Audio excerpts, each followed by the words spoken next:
यीशु मसीह के नाम से आप सभी को प्रणाम। दैनिक एक मिशनरी जीवन में आज हम बात करेंगे रामोन लुल के बारे में।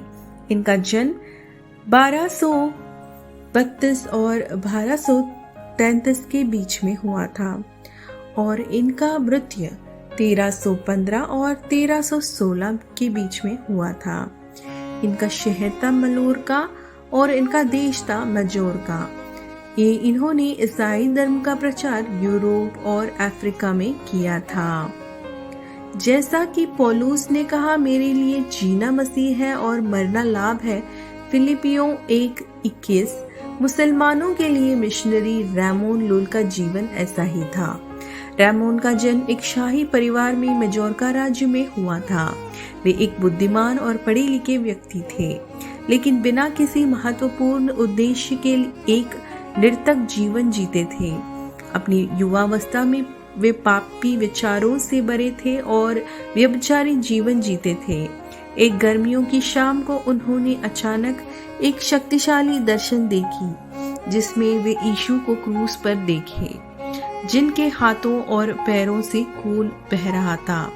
उस दर्शन ने उन्हें गहराई से प्रभावित और परेशान किया।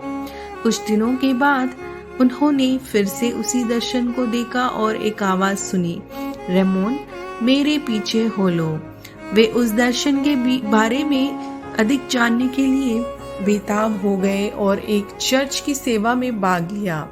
वहां संत फ्रांसिस की जीवन, उद्धार का अनुभव और सेवा के बारे में बताया जा रहा था, जिससे वे काफी प्रभावित हुए।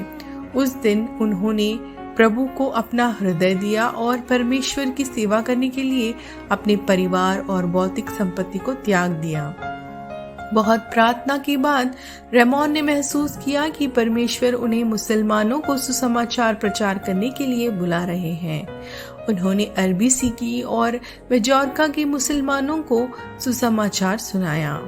उन्होंने तर्कसंगत रूप से ईसाई विश्वास की व्याख्या की और कई लोगों को मसीह तक पहुंचाया। उन्होंने रोम और पेरिस की यात्रा की और चर्च में गलत शिक्षाओं को सुधारने की कोशिश की।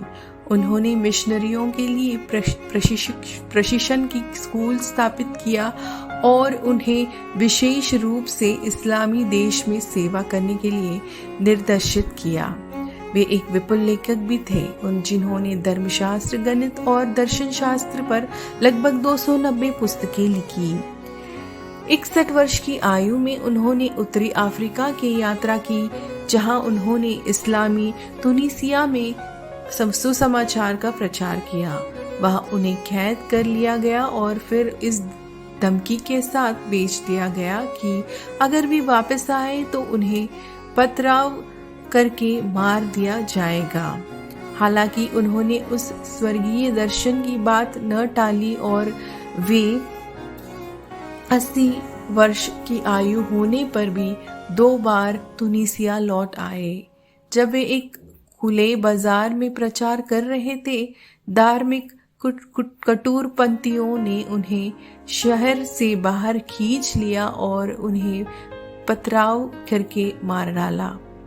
प्रिय, क्या आप परमेश्वर की आवाज और उनके मार्गदर्शन के प्रति संवेदनशील है? प्रभु पवित्रता के साथ आपकी सेवा करने के लिए शरीर की अभिलाषाओं पर जय पाने में मेरी मदद करे। आमीन।